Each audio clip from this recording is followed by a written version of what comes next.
So hello students, ये है पहला question, that is importance of corporate finance. अगर बात करें गाइस तो फाइनेंस जो है ना वो इम्पोर्टेंट बहुत ज़्यादा होता है कोई भी कॉर्पोरेट के अंदर, बिकॉज बिना फाइनेंस के तुम कोई भी काम नहीं कर सकते। एस्टिमेट करो, कोई भी तुम बिजनेस ओपन कर रहे हो, कोई भी बिजनेस ओपन कर रहे हो एंड उसके अंदर पैसा नहीं हो, तुमको बिजनेस रन करना है। तो बिना इन्वेस्टमेंट के तुम कहीं से पैसा, बिना पैसों के तुम कभी बिजनेस कर सकते हो? नहीं कर सकते ना। सो उसी फैक्टर की अगर बात करेंगे तो इम्पोर्टेंस ऑफ कॉर्पोरेट के अंदर फाइनेंस का क्या इंपॉर्टेंट रोल है। ओके, ये इसके बारे में पढ़ेंगे। तो सबसे पहला पॉइंट है तुम्हारा helps in decision making. Okay, तो अगर अंडरस्टैंड करेंगे इसको तो देखो, most of the important decisions of the business enterprises are determined. Determine का दूसरा मतलब गाइस क्या है, तुम सबको अच्छे से मालूम है। डिटरमाइन का दूसरा मतलब क्या है? It's show. ओके, डिटरमाइन का दूसरा मतलब होता है शो होना, शो करना। अगर तुम काफी बार मैं लेक्चर्स में लिया हूँ, तुमको बताया भी हूँ तुमको कि डिटरमाइन का दूसरा मतलब होता है शो। एग्जाम के अंदर वेरी हाई चांस कि हम एग्जाम के अंदर हमारा स्पेलिंग मिस्टेक भूल जाएंगे। तो डिटरमाइन का दूसरा मतलब होता है show. Okay, show on the basis of availability of the funds. देखो वापस से रीड करते हैं। Most of the important decisions of the business enterprises are determined on the basis of availability of the funds. कितना पैसा है उस हिसाब से बिजनेस के डिसीजंस लो। तुम्हारे पास 1 लाख है तो 1 लाख के बिजनेस के डिसीजंस लो, तुम 10-20 करोड़ के बिजनेस के डिसीजंस नहीं ले सकते ना। Okay, it is difficult to perform any functions of the business enterprises independently without the finance. बिना पैसों के कोई भी फंक्शन तुम इंडिपेंडेंटली ऐसे ही काम नहीं कर सकते। हर जगह पे तुमको ये सोचना पड़ेगा, क्या हमारे पास बैकअप है फंड्स का, क्या हमारे पास पैसे आने वाले हैं या कहीं से हम लेके आने वाले हैं। बिकॉज कोई भी डिसीजन लेने से पहले तुमको ये अंडरस्टैंड करना पड़ेगा क्या हमारे पास फाइनेंशियल बैकअप है। हर चीज को बराबर से देखना पड़ता है। Okay, every decisions in the business is needed to be taken while keeping in the view on its impact on the profitability। अब जाहिर सी बात है, कोई भी डिसीजन अगर फॉर एग्जांपल बिजनेस में ले रहे हैं तो वो यही देखते हैं कि प्रॉफिटेबिलिटी कैसा आ रहा है। Profitability for example person A, person B, person C and person D है। ओके, पर्सन ए जो है वो 100% दे रहा है, पर्सन बी है 80% दे रहा है, पर्सन सी 60% दे रहा है, पर्सन डी 20% दे रहा है। तो बिजनेस को अगर डील करना पड़ेगा तो बिजनेस किस में करेगा? इसमें ना। while looking at the high profitability, तो क्या बोल रहे हैं? every decisions in the business is needed to be taken keeping in view of its impact on the profitability.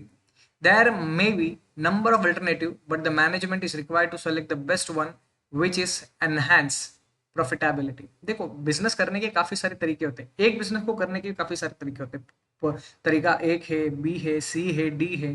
Business को अंडरस्टैंड करना पड़ेगा कि हमको ज्यादा से ज्यादा प्रॉफिट किस में हो रहा है, उसके हिसाब से उसको सेलेक्ट करो और बिजनेस को रन करो।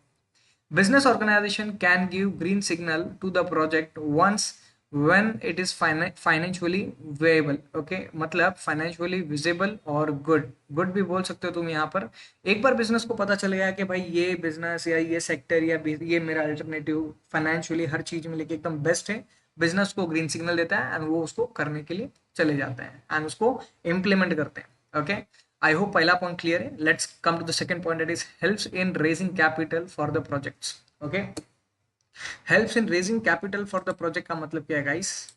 अपने कोई भी कैपिटल है, जैसे फॉर एग्जांपल जाहिर सी बात है, अगर मेरे लेक्चर्स के अंदर तुम लोग ने इवनिंग के बॉयज जहाँ जहाँ पे मैं एसपी पढ़ाता हूँ, तुमने एक चीज़ वहाँ पे हमेशा नोटिस की होगी कि मैं हमेशा एक ही चीज़ बोलता हूँ। जैसे आ जाते हैं नेक्स्ट चैप्टर पे आते हैं, वो तो वहाँ पे तुम अच्छे से अंडरस्टैंड कर पाओगे इसको।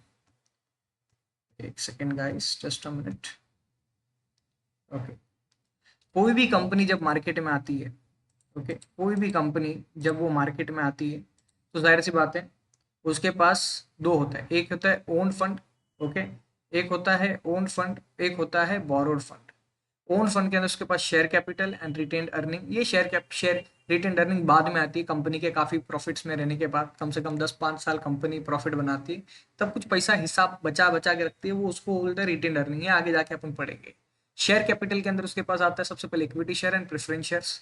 बोरोड कैपिटल में उसके पास debentures, public deposit, bonds, ADR, GDR, bank, financial institution, trade credit. ये सारे सोर्स है कैपिटल फंड्स उठाने के। अब कंपनी की कैपेसिटी क्या है? कंपनी की कैपेसिटी क्या ओन कैपिटल उठाने की है या बोरोड कैपिटल उठाने की है? ये कंपनी की कैपेसिटी है। सो यही तुम्हारा पॉइंट नंबर 2 है। अगर तुम अच्छे से इसको अंडरस्टैंड करोगे तो यही पूरा पॉइंट नंबर 2 है तुम्हारा, अगर अच्छे से इसको देखोगे। अब आते हैं पॉइंट नंबर 2 के ऊपर। Just a minute guys. Okay, helps in raising capital for the project. क्या बोल रहे हैं यहाँ पे? When a business firms wants to start new venture, एक नया कंपनी जब वो स्टार्ट करते हैं, it is needed to raise capital, जाहिर सी बात है पैसा उठाना पड़ेगा मार्केट से, अब मार्केट से उठाओ या अपने जेब से डालो, पैसा तो लेना ही पड़ेगा।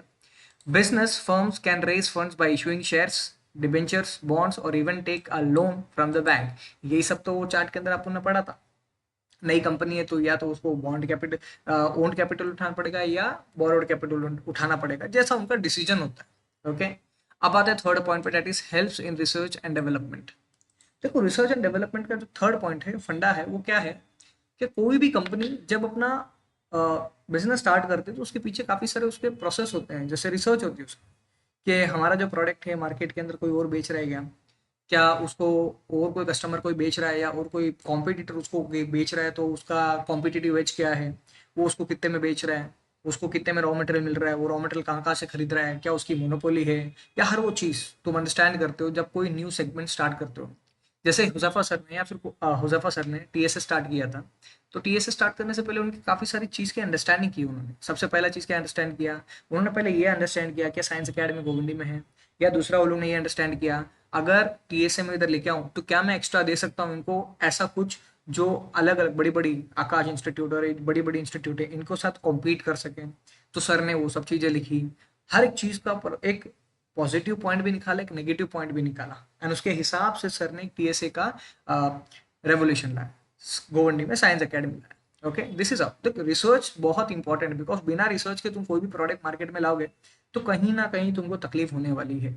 तो क्या बोलते हैं ना, research and development must be undertaken for the growth and expansion of the business. तो जाहिर सी बात है सर ने टीएसए जब लाया था तो अपना इवॉल्व अकेडमी को ग्रो ही करना था ना। ओके, एक्सपांड ही करना था, कॉमर्स से साइंस में आया sir. Okay, detail technical work is essential.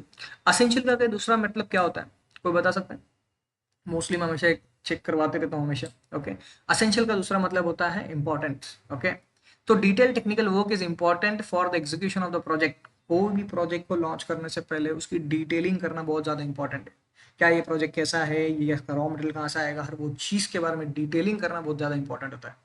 Research and development is a lengthy process and therefore funds have to be made available throughout the research work.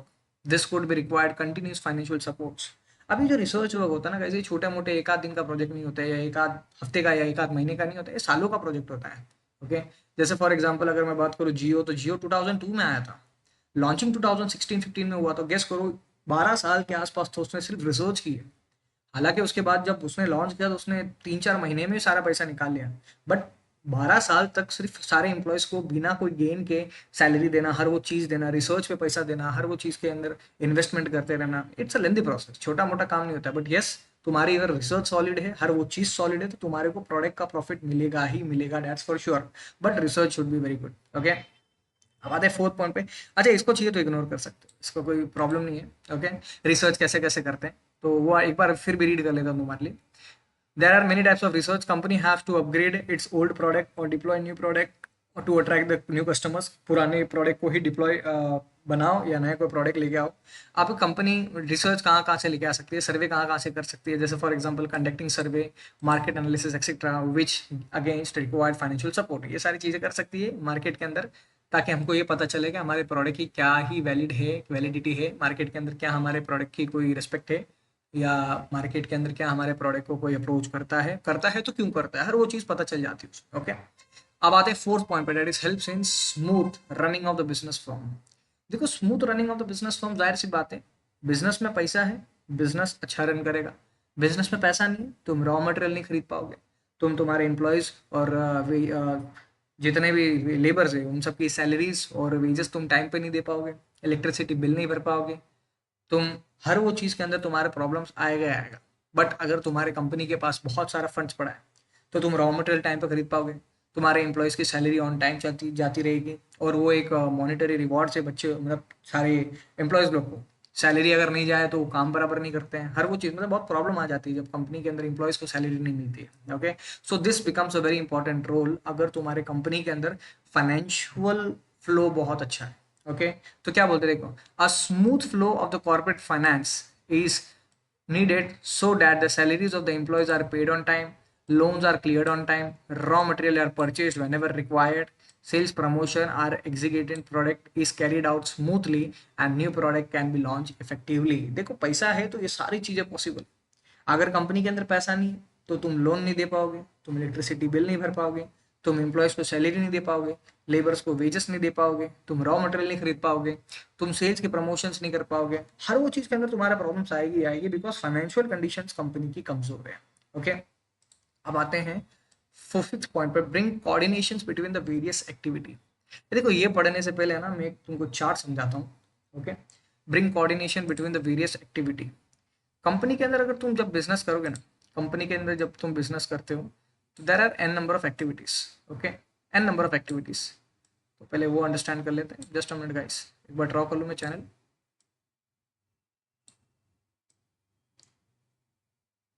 Okay, तो सबसे पहले अगर मैं बात करूँ तो जो हम कोई भी प्रोडक्ट खरीदते हैं तो सबसे पहले उसके लिए आता है तुम्हारा परचेज डिपार्टमेंट। ओके, तुम्हारा सबसे पहले उसके लिए आता है परचेज डिपार्टमेंट। उसके बाद में आता है तुम्हारा मैन्युफैक्चरिंग एरिया। मैन्युफैक्चरिंग एरिया के बाद में वो पूरा माल बन के, देखो सबसे पहला माल जाता है परचेज डिपार्टमेंट से मैन्युफैक्चरिंग एरिया में। मैन्युफैक्चरिंग एरिया से वो माल जाता है तुम्हारा वेयरहाउस के अंदर। वेयरहाउस के अंदर वो माल अच्छे से स्टोर होता है, फिर जाता है तुम्हारा सेल्स ऑफिस के अंदर। सेल्स ऑफिस से वो माल जाता है तुम्हारा ट्रांसपोर्टेशन के अंदर। ट्रांसपोर्टेशन से वो माल सीधा कलेक्शन डिपार्टमेंट कलेक्ट करके ले आते हैं। ओके, देखो मैं प्रोसेस को एक बार वापस से समझा देता हूँ। सबसे पहला जब कंपनी के पास पैसा आता है, मनी, ओके, पैसा आता है तो सबसे पहला माल रॉ मटेरियल खरीदते हैं वो लोग। परचेसिंग डिपार्टमेंट वाले रॉ मटेरियल खरीदते हैं, फिर वो माल वो लोग मैन्युफैक्चरिंग वाले को देते हैं। मैन्युफैक्चरिंग वाले उसको माल को वेयरहाउस में मैन्युफैक्चर करके फिनिश गुड बना के मैन्युफैक्चर में वेयरहाउस में दे देते हैं। वेयरहाउस वाले उसको सेल्स ऑफिस में देते हैं, क्योंकि कार मैन्युफैक्चरिंग से सीधा इधर नहीं जाएगा ना, पहले माल स्टोर होता है फिर बाद में इधर जाएगा सेल्स ऑफिस में। ओके, सेल्स ऑफिस से भी बाद में माल जाता है तुम्हारे ट्रांसपोर्टेशन में, और ट्रांसपोर्टेशन होने के बाद कलेक्शन डिपार्टमेंट उसका पैसा कलेक्ट करती है, एंड फिर बाद में वो पैसा वापस से इधर आता है। ये सारा प्रोसेस वापस से फ्लो होता है। तो this is how, okay, this is how coordination been. Okay, guess करो वेयरहाउस वाला खराब हो गया, वेयरहाउस के अंदर माल ही नहीं। मैन्युफैक्चरर्स के लेबर्स लोग स्ट्राइक पे चले गए ओनली जस्ट बिकॉज ऑफ उनको पगार बराबर मिली नहीं। सेल्स ऑफिस को सीज लग गया है, क्योंकि जो तुमने सेल्स का ऑफिस जो रेंट पे लिया था उसका तुमने ईएमआई बराबर भरा नहीं, लोन का ईएमआई बराबर भरा नहीं, तो इसके लिए कंपनी आई एंड तुम्हारा सेल्स ऑफिस सीज कर दी। क्या बिजनेस कर पाएगा बराबर से? हो पाएगा बिजनेस? नहीं हो पाएगा। ओके, तो कोऑर्डिनेशन बराबर लाना है ना, तो पैसा बहुत इंपॉर्टेंट है, फाइनेंशियल सपोर्ट बहुत इंपॉर्टेंट है। तुम्हारा परचेज डिपार्टमेंट को पैसा बराबर दो, माल अच्छा लेके आएंगे। मैन्युफैक्चरिंग वालों को सैलरी बराबर दो, काम अच्छा करके देंगे। वेयरहाउस वालों को मशीन अच्छी दो, काम बराबर करके देंगे। सेल्स ऑफिस वालों को सैलरी अच्छी दो, वो काम बराबर करके देंगे। ट्रांसपोर्टेशन वालों को इक्विपमेंट्स बराबर दो, एलिमेंट्स बराबर दो, काम बराबर करके लेंगे। जो कलेक्शन डिपार्टमेंट है उसको भी बराबर सपोर्ट करो। ये सारा कोऑर्डिनेशन बहुत इंपॉर्टेंट है। इसमें से अगर एक भी चीज गायब हो गया या एक भी चीज में प्रॉब्लम आ गई, सब में प्रॉब्लम आ सकती है। ओके, सब में प्रॉब्लम आ सकती है। तो देखो यहाँ पे क्या लिखा है, corporate finance places a very important role in control and coordination of all the activity of the organisations. Corporate finance हर जगह इंपॉर्टेंट है गाइस, और यहाँ पर भी बहुत इंपॉर्टेंट है। कंट्रोल भी करते हैं वो और कोऑर्डिनेट भी करते हैं, सबके अंदर कोऑर्डिनेशन बना के रखा है। ये इसके ऊपर डिपेंडेंट है, ये इसके ऊपर डिपेंडेंट है, ये इसके ऊपर डिपेंडेंट है, ये इसके ऊपर है और ये इसके ऊपर है। मतलब इन सेंस ये सब एक दूसरे पे डिपेंडेंट है। Okay, for example production will suffer if financial department does not provide advocate finance to purchase of the raw material and meeting other day-to-day financial requirement for the smooth running of the production unit। मैं क्या बोल रहा हूँ, यहाँ पे production बोले, यहाँ पे मैन्युफैक्चरिंग मैंने बोला, तो गेस करो प्रोडक्शन बोले तो ये प्रोडक्शन हो गया। अभी प्रोडक्शन प्रॉब्लम में आ जाएगी जब परचेज डिपार्टमेंट के पास पैसा ही नहीं होगा रॉ मटेरियल खरीदने के लिए। Okay, due to this sales will also suffer. अभी मैन्युफैक्चरिंग वालों ने कुछ बनाया नहीं, मैन्युफैक्चरिंग वालों ने बनाया नहीं तो वेयरहाउस वाले स्टोर क्या करेंगे, और वेयरहाउस वाले के पास कुछ नहीं है तो सेल्स वाले बेचेंगे क्या? Okay, due to this sales will also suffer and continuously the income of the concern as well as rate of the profit will be affected. Company के प्रॉफिट में प्रॉब्लम आएगा ही आएगा। So I hope so fifth point clear हुआ तुम्हारा। अब आते हैं sixth point. Okay, sixth point पे आते हैं। सिक्स्थ पॉइंट में देख लो गाइस, ज्यादा कुछ ऐसे इंपॉर्टेंट नहीं है, six point is very easy. Okay, six point में क्या बोला, प्रमोट एक्सपांशन एंड डाइवर्सिफिकेशन। देखो कंपनी अच्छी चल रही है तो तुम्हारी कंपनी एक्सपांड होगी, तुम्हारी कंपनी डाइवर्सिफाई होगी। ओके, तो क्या बोलते हैं, modern techniques, modern machines and modern techniques are required for the expansion and diversification. अब जाहिर सी बात है, सपोज करके चलो तुम्हारे पास पहले, मैं एग्जाम्पल के थ्रू समझाता हूँ शायद समझ में आ जाए तुम लोग को। तो मैं पहले एक कॉन्सेप्ट समझाता हूँ। जैसे फॉर एग्जांपल मैं अभी, क्योंकि मैं इवॉल्व के बच्चों को अभी फिलहाल पढ़ा रहा हूँ, वीडियो तो यूट्यूब पे डालूंगा, जाहिर सी बात है, बट अगर मैं सपोज करके चलूँ, मैं इवॉल्व के बच्चों का एग्जांपल लेता हूँ। तो सपोज करके चलो वहाँ पे कोई बंदा है, उसको बिजनेस करना है, और सपोज करके चलो उसको सिर्फ एक गोवंडी एरिया रीजन कवर करना है, एक गोवंडी एरिया रीजन करना है। तो गोवंडी के अंदर मोटा मोटी उसके लिए 2 मशीन्स काफ़ी है, 2 मशीन्स, 2 मशीन उसके लिए काफ़ी है पूरे गोवंडी के अंदर उसका प्रोडक्ट सप्लाई करने के लिए, बराबर है ना। बट गेस करो उसको पूरे इंडिया में बिजनेस करना है, तो पूरे इंडिया में अगर बिजनेस करना है, देखो 2 मशीन पे 2 पीपल उसने रखे, 2 लेबर, ओके, 2 लेबर, 2 मशीन पे 2 लेबर उसने रखे हैं, और ये सिर्फ गोवंडी में कवर कर रहे हैं। तो गेस करो अगर पूरे इंडिया में रखना पड़ेगा तो क्या 1 लाख मशीन पे 1 लाख लेबर रखेगा? नहीं ना। ऐसे टाइम पे वो ऑटोमेशन करेगा, ओके, बिकॉज 1 लाख लोग को और 1 लाख मशीन को कहाँ पर रखेगा वो? ऐसे टाइम पे वो ऑटोमेशन करेगा, सारा काम ऑटोमेटिक मशीन्स करेगी। अगर तुम्हारा बिजनेस छोटे लेवल पे है तो तुम मैनुअल और मैकेनिकल दोनों को एक मर्ज करके कॉम्बिनेशन क्रिएट करके ले सकते हो, जहाँ पे मैनुअल लोग भी काम कर रहे हैं, मैकेनिकल लोग भी काम कर रहे हैं, क्योंकि छोटे लेवल पे जब काम करते हैं तब कंपनी के पास उतने फंड्स नहीं होते कि ऑटोमेटेड मशीन लेके आ जाए। बट जब कंपनी ऑल ओवर इंडिया को कवर कर रही है तो जाहिर सी बात है करोड़ों का और बिलियंस का बिजनेस होगा, तो वैसे टाइम पे कंपनी को एआई कॉन्सेप्ट लाना पड़ता है, वैसे टाइम पे कंपनी को ऑटोमेशन करना पड़ता है, तभी लेबर के भरोसे नहीं बैठ सकते, ओके। तो देखो वो लोग क्या बोलते हैं, modern business or modern techniques are required for the expansion and diversification of the business. Corporate finance provides money to purchase modern machineries and techniques, बोले तो technologies. Therefore, finance becomes mandatory. Mandatory बोले तो necessary for the expansion and diversification of the company. फिर बाद में आ जाते तुम्हारा, आई होप सो 6 पॉइंट तुम्हारा क्लियर है। उसके बाद आता है 7th पॉइंट पे, that is managing risk. Company has to manage several risks such as sudden fall in the sales, loss due to the natural calamities, loss due to the strike, etc. Company need financial aids to manage such risk as well. Okay. अभी I don't think so कि risk का तुम्हारे को कोई problem है।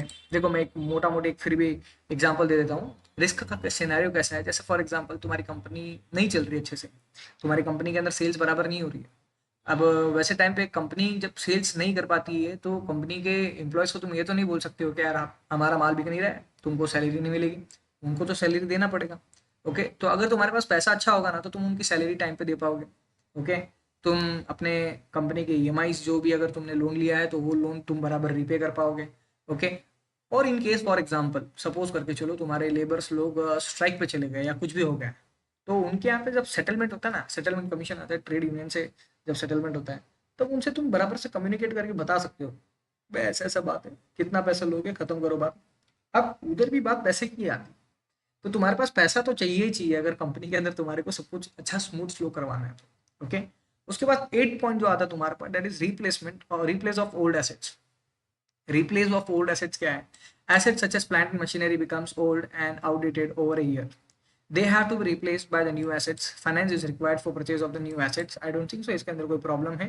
Payment of dividend and interest, जाहिर सी बात है इन्वेस्टर्स है तो इन्वेस्टर्स को कुछ तो पैसा देना पड़ेगा, ओके। अगर तुमने बोरोड कैपिटल से पैसा उठाया तो तुम इंटरेस्ट दोगे, और ओन्ड कैपिटल से पैसा उठाया बोले तो share and equity share and preference share से तो तुम इन डिविडेंड दोगे। अब जाहिर सी बात है जब इन्वेस्टर्स को पैसा दोगे सरकार को भी तो कुछ मिलेगा, बोले तो taxes, okay. Company has to pay taxes for the government such as income tax, बोले तो GSTs and fees of registration of the company on various locations, and finance is needed for the paying this taxes and fees as well, okay। So I think guys हमारे जो 10 point थे that is importance of corporate finance ये हो चुके हैं। And थोड़े time बाद में अभी वीडियो 1 के अंदर एक ही क्वेश्चन हुआ है, एंड इसके बाद कौन सा वीडियो है मैं और देख लेता हूँ कि इसके बाद आई गेस फिक्स कैपिटल है, right? Capital requirement, fix capital requirement है, तो अपनी ये क्वेश्चन अभी स्टार्ट करते हैं गाइस। सो हेलो गाइस, अभी स्टार्ट करते हैं capital requirement. And capital requirement के अंदर हम पहले क्वेश्चन जो पढ़ेंगे that is factors affecting fix capital requirement of the business, okay. अभी काफ़ी सारे लोगों को है ना अभी भी डाउट है गाइस कि फिक्स कैपिटल क्या होता है एंड वर्किंग कैपिटल क्या होता है, okay. Fix capital and working capital में अभी भी काफ़ी सारे लोगों को डाउट होता है, तो एक कॉन्सेप्ट क्लियर कर देते हैं। जैसे फिक्स कैपिटल होता क्या है? फिक्स कैपिटल क्या होता है? जब कंपनी स्टार्ट होती है तो कंपनी को काफ़ी सारे कॉन्सेप्ट क्लियर करने पड़ते हैं और काफ़ी सारे एसेट्स खरीदने पड़ते हैं। एसेट्स जैसे for example land, land, building, machinery, फिर और भी काफ़ी सारे एसेट्स, जैसे फॉर एग्जांपल एसीस। डिपेंड करता है कि बिजनेस कैसा कैसा है। अगर फॉर एग्जांपल सपोज करके चलो सीसीटीवी कैमरा, ओके, ये सारे कंपनी के एसेट्स होते हैं, मतलब वन शॉट एक्सपेंसेस जो होते हैं ना कंपनी के एसेट्स होते हैं। तो आते हैं सबसे पहले फिक्स कैपिटल पढ़ लेते हैं, जब भी पढ़ेंगे तब डिटेलिंग में वो चले जाएंगे आगे। तो अभी फिक्स कैपिटल पढ़ लेते हैं, फिक्स कैपिटल होता क्या है, और यही इंट्रोडक्शन तुमको लिखना है, इससे ज़्यादा मत लिखना एग्जाम के अंदर गाइस, भले वो बोर्ड के एग्जाम में क्यों ना हो। तो क्या बोला देखो, fix capital is a capital which is used for buying fix assets which are used for the longer period of the time in the business. Okay, जो लंबे टाइम तक कंपनी के अंदर टिकते हैं वो उसको फिक्स कैपिटल बोले जाते हैं। Okay, this assets are not meant for the रीसेल्स।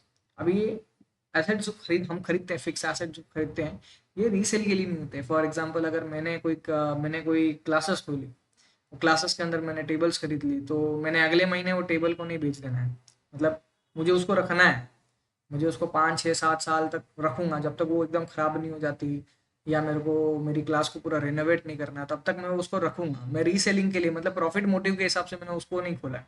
Okay, in simple word, fix capital refers to the capital invested for acquiring fixed assets. It stays in the business almost permanently. ये company के अंदर permanently रहता है। देखो time के अनुसार जैसे outdated हो जाते हैं, फिर चेंज करना पड़ता है। Okay, example of fix assets, fix capital और assets are purchasing land and building, furniture, plant and machinery etcetera. Such capital is required usually at the time of establishment of the new company. ये कब start होती है, जब company कोई new start होती है ना, तभी इसको यूज किया जाता है। ओके, नॉर्मली जब कंपनी एक्सपांशन करती है, डाइवर्सिफिकेशन करती है, तभी कंपनी ज़्यादातर इसको यूज करती है, वरना हर साल तो कंपनी फिक्स एसेट्स खरीदने से रही। ओके, हर साल तो नहीं करेंगे, जब कंपनी जब स्टार्ट होती है तभी। जैसे अभी क्लासेस जब स्टार्ट होती है तब हमको क्या क्या लगता है, लाइट्स लगता है, एसी से लगता है, टेबल्स लगता है, वाइट बोर्ड लगता है। अगर क्लास अच्छी है तो डिजिटल बोर्ड लगेगा। तो ये सारे कंपनी के फिक्स एसेट्स हो जाते हैं। ओके, तो जब क्लासेस स्टार्ट होती है तभी ये सब लगते हैं उसके, हमेशा नहीं, हर हर महीने नहीं लगेंगे, हर साल नहीं लगेंगे, जिस टाइम पे वो स्टार्ट होते हैं तभी वो लगते हैं। ओके, तो आते हैं इसके सबसे पहले फीचर्स के अंदर। सबसे पहले जो इसका फीचर्स है, that is nature of business. Okay, देखो गाइस ये इजी है, इसके अंदर कोई इतना हार्ड नहीं पड़ेगा आपको अंडरस्टैंड करने में। ओके, तो सबसे पहले अंडरस्टैंड करते हैं nature of business. Manufacturing industries and the public utility have to invest huge amount of funds to acquire fixed assets, while trading business may not need huge investment for the fixed assets. अब ये लोगों को doubt होता है, ये public utility क्या होता है। ओके, मैन्युफैक्चरिंग तो समझ में आ जाता है, अगर तुम कोई भी मैन्युफैक्चरिंग एरिया खोलते हो या मैन्युफैक्चरिंग सेक्टर ओपन करते हो तो जाहिर सी बात है तुमको बहुत सारा पैसा लगता है। बट उसी जगह अगर तुम पब्लिक यूटिलिटी सेक्टर ओपन कर रहे हो, अभी पब्लिक यूटिलिटी होता क्या है, यूटिलिटी इकोनॉमिक में जब तुम पढ़ते हो तो यूटिलिटी क्या होता है, नीड, रिक्वायरमेंट। तो पब्लिक रिक्वायरमेंट क्या होता है, जैसे पब्लिक रिक्वायरमेंट क्या है, क्लोथ्स हो गया तुम्हारा, डेयरी प्रोडक्ट्स हो गए, ये सारी चीज़ों की अगर तुम बिजनेस स्टार्ट करते हो तो जाहिर सी बात है तुम्हारे को पैसा बड़ा चाहिए, छोटा पैसा में तुम्हारा काम नहीं होने वाला। जैसे फॉर एग्जांपल अगर तुम सपोज करके चलो तुम मिल्क का बिजनेस कर रहे हो, मिल्क प्रोडक्शन कर रहे हो, तुम्हारे पास हज़ारों काउज है, तो जाहिर सी बात है हज़ारों काउज को रखने के लिए तुम्हारे पास उतना बड़ा शेड होना चाहिए। उन सबको प्रोटेक्ट करने के लिए तुम्हारे पास वो मिल्क एब्स्ट्रॉर्बर का मशीन लगता है, बहुत सारी चीज़ें लगती है, तो ये सारी चीज़ों के लिए पैसा भी बहुत सारा लगता है। ओके, अब manufacturing industry and public utility industry जो होते हैं ना, उनको बहुत पैसे लगते हैं।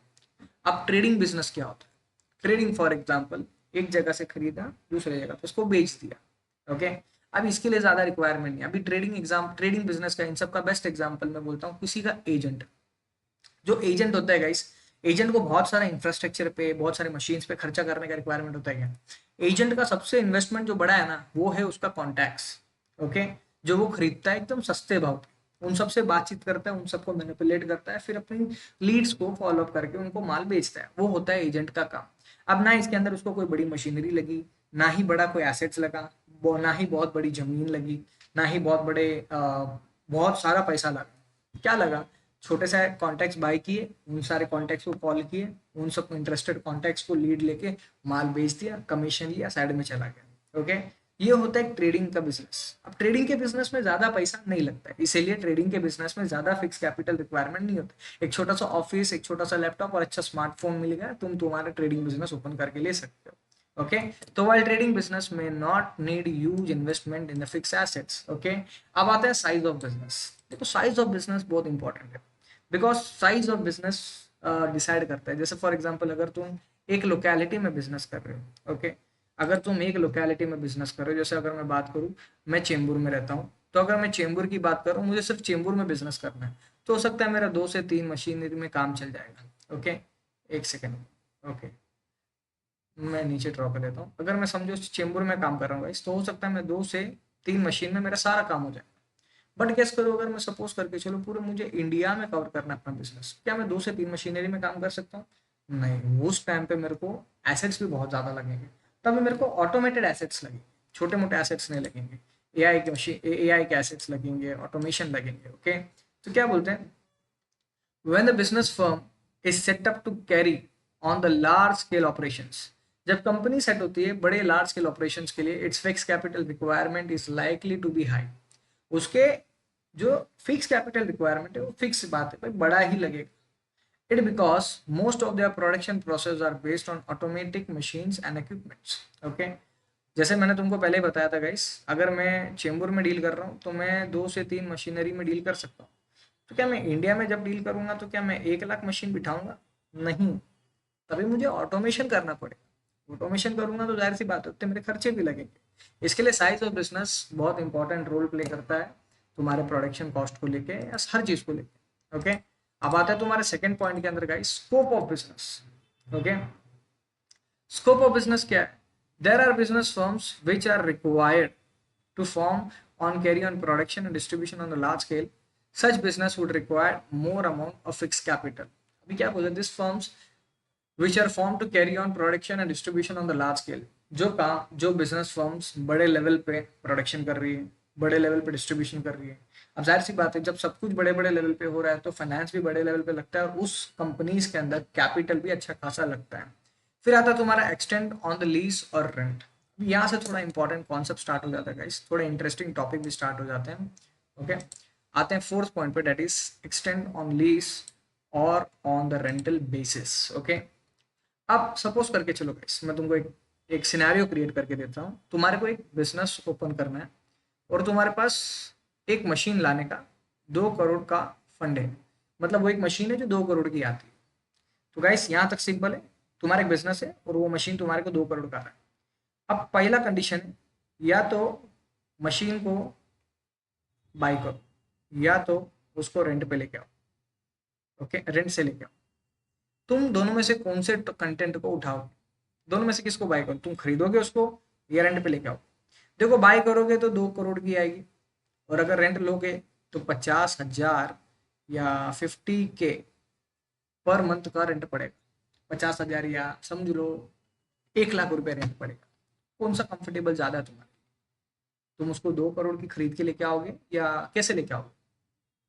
अगर तुम 2 करोड़ का लेके आ रहे हो तो जाहिर सी बात है तुम्हारा कैपिटल अच्छा खासा चला जाएगा इसके अंदर। और तुम 50,000 की एक या फिर 1 लाख की वो मशीनरी तुम रेंटल बेस पे लेके आ रहे हो, तो जाहिर सी बात है तुम्हारा कैपिटल फुल ऑन रिड्यूस हो जाएगा फिक्स कैपिटल का। देखो, खरीद रहे हो तुम्हारा फिक्स कैपिटल बढ़ जाएगा, और उसी जगह तुम रेंट पे लेके आ रहे हो तो फिक्स कैपिटल रिड्यूस हो जाएगा। यही चीज वो लोग ने इधर एक्सप्लेन करके दी है।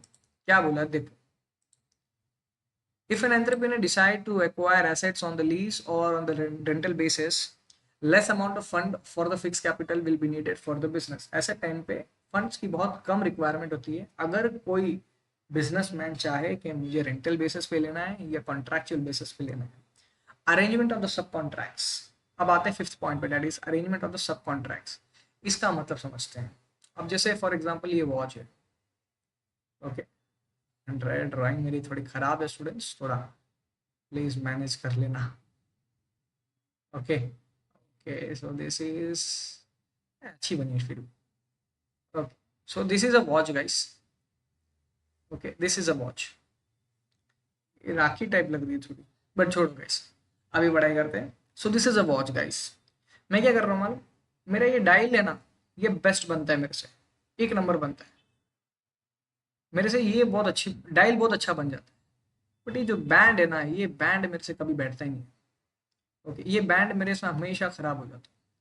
अब कस्टमर जब भी लेता है ना, वो हमेशा यही बोलता है मेरा प्रोडक्ट खरीदने से पहले, यार तुम्हारा डायल बहुत अच्छा है बट तुम्हारा बैंड खराब है, इसीलिए हम तुम्हारा प्रोडक्ट नहीं लेते। ओके, ये मेरा कंडीशन। बट उसी जगह पे मेरा एक फ्रेंड है जो डायल खराब बनाता है, बट ये जो बैंड है ये बहुत अच्छा बनाता है। तो मैंने क्या किया, मैंने ये मेरा जो कॉन्ट्रैक्ट है जो मैं बराबर नहीं कर पा रहा हूँ, मैंने किसी और को दे दिया। ओके, ये मैंने किसी और को दे दिया बिकॉज शायद हो सकता है मेरे पास इसके लिए लेबर एक्सपीरियंस लेबर नहीं है, या मेरे पास इसकी बराबर मशीन नहीं है, या शायद मैं रॉ मटेरियल बराबर नहीं खरीद पा रहा हूँ, जिसकी वजह से मेरा ये प्रोडक्ट खराब हो रहा है। ओके, डायल अच्छी बन रही है बट इसके वजह से मेरा प्रोडक्ट का सेल पूरा नीचे जा रहा है। बट मैं देख रहा हूँ कि कोई एक बंदा है जो लोकली बना रहा है, बट डाई उसका बैंड एक नंबर है। तो मैंने क्या किया, ये बैंड का कॉन्ट्रैक्ट मैंने किसी और को दे दिया। तो अब होगा क्या, ये बैंड बनाने के लिए जितनी भी मशीन लगेगी, जितने भी लेबर लगेंगे, जितने भी एसेट्स लगेंगे, जितना भी जगह लगेगा, जितना भी रॉ मटेरियल लगेगा, अब क्या होगा ना, ये सामने वाला देखिएगा मेरे को कुछ लफड़ा नहीं, मैं सीधा उसको खरीद लूंगा। ओके, मैं सीधा उसको बाय कर लूंगा, मैं उनको बोलूंगा भाई मेरे को 300 रुपया 400 रुपया बैंड के हिसाब से दे दे, अब जितना भी खर्चा लगता है तू देखते रहे, मेरे को मत बता। ओके, तो अब होगा क्या, इसके लिए जितना भी मेरे पास एसेट्स लगने वाला था वो सब कम हो गया, इसके लिए जितना भी पैसा लगने वाला था वो सब मेरा काम हो गया। ओके, तो अगर तुम्हारे बिजनेस के कुछ कॉन्ट्रैक्ट्स अगर किसी और को दे देते हो तो तुम्हारे कंपनी के फिक्स एसेट्स बहुत कम हो जाते हैं। ओके, तुम्हारा फिक्स कैपिटल जो होता है ना बहुत कम हो जाता है। देखो क्या बोले वो लोग, if a business wants to subcontract some process of production to other, limited assets are required to carry out the production process. It would minimize fixed capital requirement of the business. हम अगर कोई भी अपने business के process को किसी और को दे देंगे तो जाहिर सी बात है अपना ही पैसा कम हो जाएगा। Acquisitions of the old assets, पुराने एसेट्स अगर हम सस्ते भाव पे खरीद ले तभी भी हमको अच्छे भाव में मिल जाते हैं। If old equipments and plants are available at the lower price then it would reduce the needed of investment of the fix capital. जो इसके अंदर बताया था गाइस मैंने, या तो 2 करोड़ का ले लो या 50,000 या 1 लाख के आसपास में ले लो, खरीद लो उसको, सेकेंड हैंड में खरीद लो, तो तुम्हारा फिक्स कैपिटल कम हो जाएगा। जाहिर सी बात है जब तुम सेकेंड हैंड कोई चीज़ खरीदते हो तो उसका भाव कम ही रहता है। ओके, एंड मशीन्स में ऐसे नहीं होते, मशीन्स तो अच्छी ही चलती है, तुम्हारी मेंटेनेंस के ऊपर रहती है। उसके बाद में आ जाते हैं acquisition of assets at concessional rate. ये एक बार गाइस सिक्स्थ वाला पॉइंट के हिसाब से एक बार रिवीजन करोगे तो भी समझ आ जाएगा। ओके, आते हैं international conditions. This factor is very important. Okay, देखो कि सिग्निफिकेंट का दूसरा मतलब है important. On a large organization carrying out business on the international level. अभी जैसे फॉर एग्जांपल इसराइल और कंट्रीज का वॉर जब चालू है तो सपोज करके चलो अभी इसराइल से हम करते हैं क्रूड ऑयल को इंपोर्ट करते हैं। ओके, तो अब क्रूड ऑयल से अब जब हम वहाँ से इंपोर्ट करते हैं तो जब वहाँ पे वॉर सिचुएशन चल रहा है तो वहाँ से अब क्रूड ऑयल तो ले नहीं सकते हैं। ओके, तो कहीं ना कहीं एक प्रॉब्लम क्रिएट कर देता है। ये इंटरनेशनल कंडीशन हो जाती है कि जिस कंट्रीज में भी वॉर चल रही है वो क्या प्रोडक्शन करेंगे, क्या ही माल देंगे। ओके, तो बहुत सारी इंटरनेशनल कंडीशंस हो जाती हैं, जो इंटरनेशनल बिजनेस करते हैं उन सबको ये सब चीज़ें बहुत ध्यान देनी पड़ती है। तो this factors is very important बोले तो, particularly in a large organization carry on business on a large level. Okay, for example, companies expecting war may decide to invest a large fund to expand fixed capital assets before there is a shortage in the material. अभी India को जब पता चला कि Israel and XYZ countries के बीच में war चल रहा है तो कंपनी ने क्या, इंडिया ने क्या किया, इंडिया ने दूसरे कॉम्पिटिटर्स या दूसरे लोगों से प्रोडक्शन या क्रूड ऑयल उठाना स्टार्ट कर दिया। जैसे फॉर एग्जांपल इंडिया सबसे ज़्यादा इंपोर्ट करता है रशिया से, रशिया के बाद रशिया के बाद ईरान से लेता है। ओके, तो यहाँ से वो अपने प्रोडक्शन लेना चाहता है। अब ईरान के अंदर वॉर चल रहा है तो वो रशिया से मेजोरिटीली क्रूड ऑयल को इंपोर्ट करते रहेगा। ओके, अब आते हैं तुम्हारा नाइन्थ पॉइंट पे, that is trend in economy. If the future of the company is anticipated. Okay, anticipated का दूसरा मतलब क्या है, अजम्पशन लेना, टू बी ब्राइट।